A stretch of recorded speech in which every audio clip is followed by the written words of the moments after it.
Well, I hope this works today. I don't have a backup computer anymore. It has died.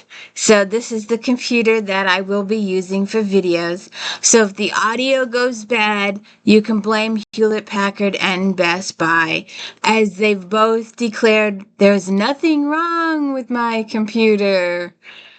So anyways, welcome to the D. Louise book series. I'm Christina K-O-I-S, Chi-I-N-A. This is where we read books and talk about books. There's no special effects going on here. Please check out my Star Trek recaps on Fridays and my If Then Friday afternoons. We're doing some Halloween this month. We're doing some Anne Rice. We're doing some horror. They give me the heebie-jeebies and the creeps. And we're doing some cozy Halloween, so we're getting in the Halloween spirit here. For October. So we'll see what happens. But right now, we are going through the J.R. Ward Black Dagger Brotherhood. We're finishing up James Patterson's Alex Cross series. And we are reading C.S. Harris' Sebastian St. Cyr series. And this is book 5 in the series. I just had to continue. There was a character cliffhanger, and beware, spoilers, tons and tons of spoilers. I love spoiling these books. I don't spoil the whodunit, but I will spoil the characters tremendously. You've got your main small group of characters, and anybody else is periphery. Sebastian, or Devlin. You have his father, Hendon. You have his ex-girlfriend, Mistress Cat, who has remarried, what do they call it, a beard? She married this gay guy for protection from certain people because he has access to information.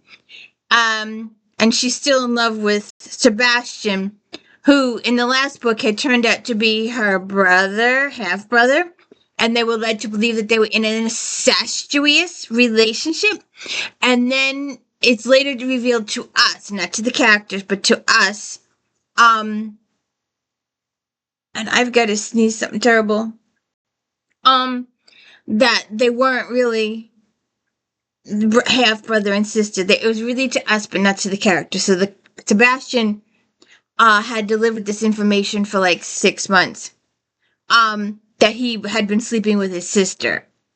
But it's later revealed to us that his father is not his biological father. But he is the biological father of Cat, but he's not Sebastian's biological father. But since Sebastian is the only person left, he's the only heir. So that's what the public believes. And no one is going to fix that. They're going to stay that way. You have Paul Gibson, the coroner. He does a really good job of being a friend to Sebastian, and he helps him out on all the cases. And we have Henry Lovejoy, the new magistrate, and we have Lord Charles Jarvis, who is sorta kinda Devlin's nemesis, sorta kinda, but he's also Hero's father, and Hero is going to be Sebastian's wife at some point. But not yet. And I was reading the last book, and there was some stuff left at the end. They had gotten kidnapped a few times, Sebastian and Hero, and one of those few times they got together. So, I've been waiting for the big reveal, and there was a big reveal in this book, but Hero denied it backwards, frontwards, 6 ways to Sunday. So we'll see what happens there. Oh, shoot. I really... Oh. Not a tissue in sight. Alright. So, we start so the questions are, how many people are keeping a secret in this book? What does the bishop know that he's not telling? What does Reverend Malcolm Earnshaw know that he's not telling? And what's up with Hero, and what secret is she keeping from everybody. So, Reverend Malcolm Earnshaw is headed to meet with the Bishop Prescott. He's running a little late, and he's very nervous that he's running a little late to meet with the bishop. He had to stop and meet with a parishioner. So now he's on his way to meet the bishop, and he goes to meet the bishop. They had a crypt, and it had been walled up years ago for unknown reasons. The wall came down, and they discovered a body back there. Who is the dead guy? He's in all fancy schmancy clothes, but his fancy schmancy clothes point him about the time of the Revolution, like 1780-82. So then, while this is going on, Regent Prince George is meeting with Quinlan and Charles Jarvis, who is Hero's dad. Oh, I got itch. So anyway, they're having the meeting and they're talking about the bishop because the bishop is very pro, or should I say, against slavery. He is, he got slavery to end in England, and he's working on some other laws, etc., etc., etc. So the powers that be trying to think of something because he's on the lecture circuit. The bishop is doing all these lectures against slavery and all this kind of stuff. So they're talking about him when one of the servants comes in and announces that the bishop is dead. Well, that solves that issue. So this book is 2 months after the last book, which is why we know the hero is about 3 months.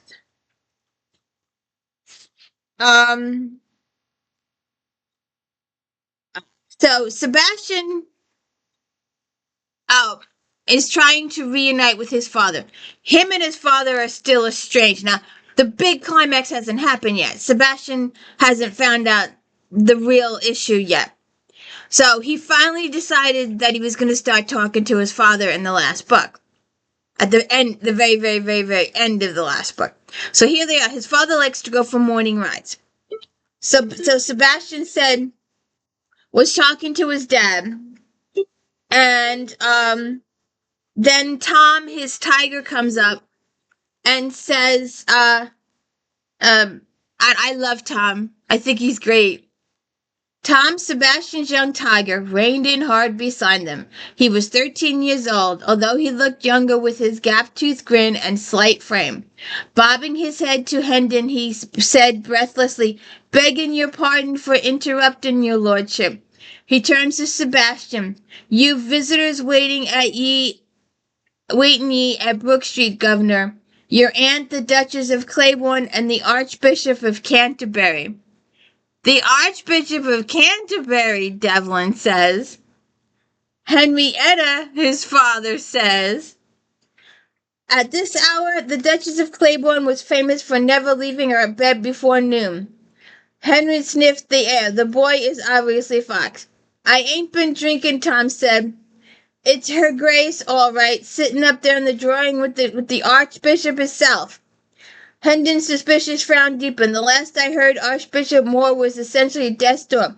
Why, Jarvis is already maneuvering to line up the next replacement."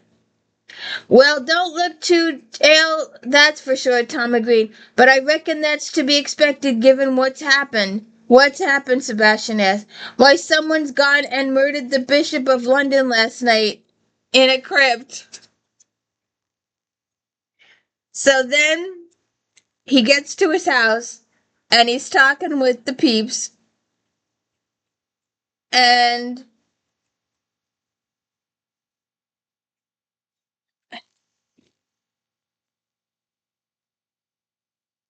excuse me a second.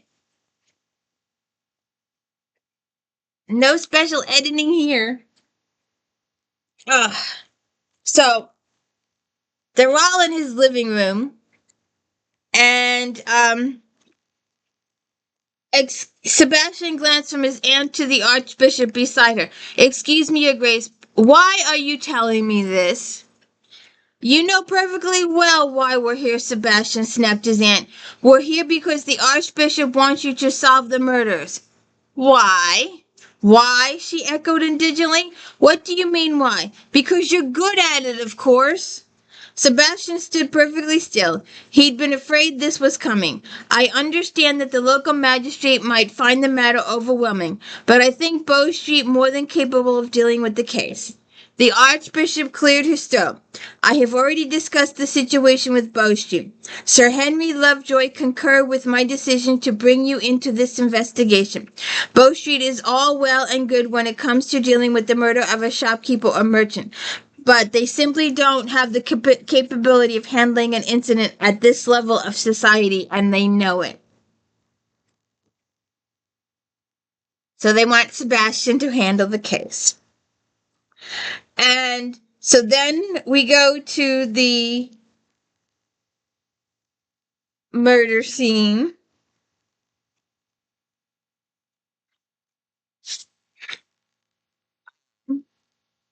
How long ago was he's Henry Sebastian is talking to Henry Lovejoy.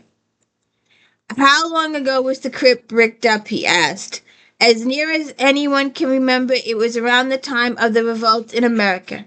The magistrate had an unnaturally high-pitched voice that had a tendency to squeak when he became excited or nervous. He was squeaking now. So 30 or 40 years ago, something like that. According to the workmen, an old charnel house stood here. They were in the process of demolishing it when they stumbled upon the entrance to the crypt. It had been closed off for so long that people had forgotten the stairs were here.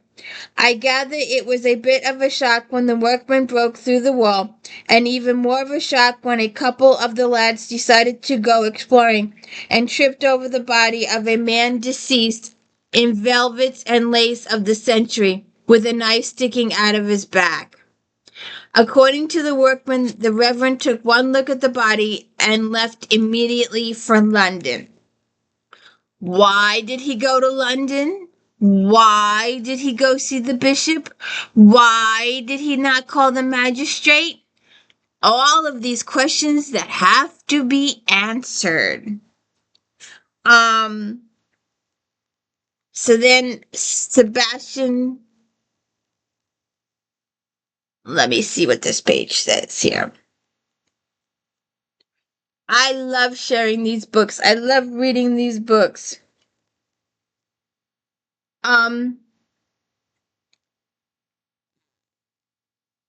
There's a second flight of steps that once led to the apse and was originally closed off with an iron gate. Both entrances were walled off at the same time. No one's been down here for decades. The magistrate shivered. By mutual consent, the two men turned towards the stairwell. Sir James thinks the bishop must have surprised a thief, someone who'd heard the crypt was open and seized the opportunity to sneak down here and look for jewelry or other valuables to steal from the dead. I suppose that's one explanation. Alternatively, someone could have been following the bishop, intending to do him harm. He seized the opportunity offered by the bishop's descent alone into the crypt and killed him. You're aware that Prescott was a serious contender to be named the next Archbishop of Canterbury, Sebastian said.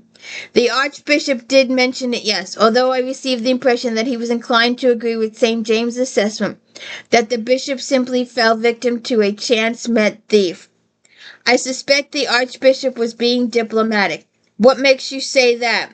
Sebastian stared off down the hill toward the rambling slated-roof vicarage where a middle-aged matron in a starched white cap and high-necked black bombazes was standing on the back stoop watching them. Because if the Archbishop generally believes the Bishop of London was killed by a simple thief, then why did he come to me? Good question. So, Sebastian wants to talk to the Reverend, but the Reverend is so shaken up by what he saw that he has taken Laudrum and gone to bed. So then he talks with the local magistrate and another adversary, a little small subplot evolves with Slade being an enemy from the past that has come to haunt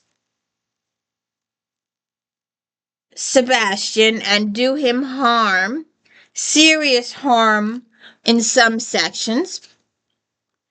But Hero comes to talk to her father. Projects, you're 5 and 20, Hero. Isn't it time you gave up this unnatural pension for good works and found yourself a husband? I might. She came to lean over the back of his chair. If English law didn't grant a man the powers of a despot over his wife. A despot? Hero. A despot. She placed an affectionate hand on his shoulder. But as for good works, you must be thinking of Mama. She's always been far better at that sort of thing than I.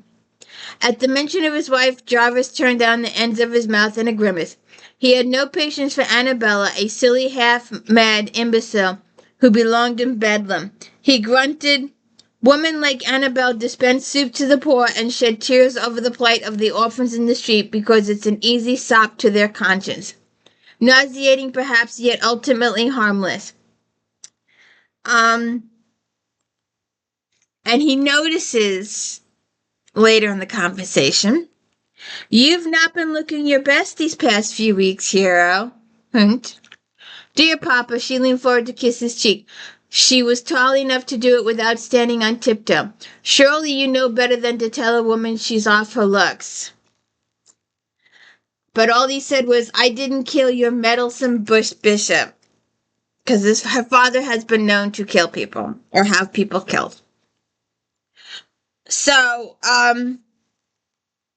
Sebastian investigates.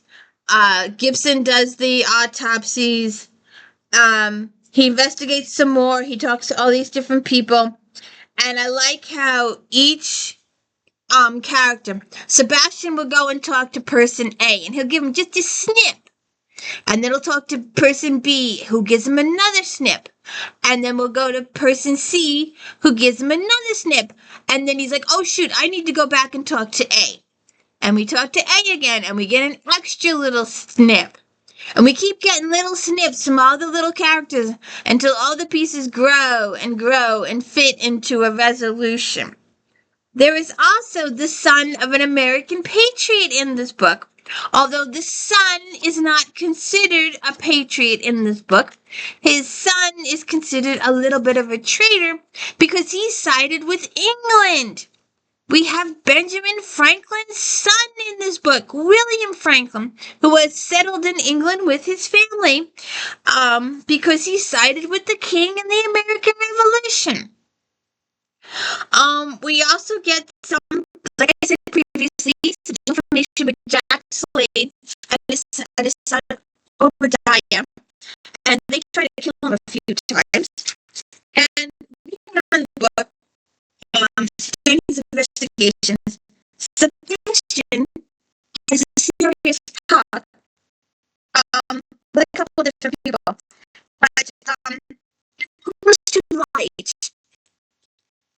that someone brought back from America trade for his papers. Now he's trying to finagle the date that the ship left for America. Did it leave before Christmas 1781, or did it not leave until February 1782? If it left in December, then Hendon is not Sebastian's father. If it left in February, then he is Sebastian's father. So I'm just talking to this lady. I know Sir Nigel came home from America preoccupied early. Unusually so even for him. But if he had evidence of high treason within the government, this is the first I've heard of it.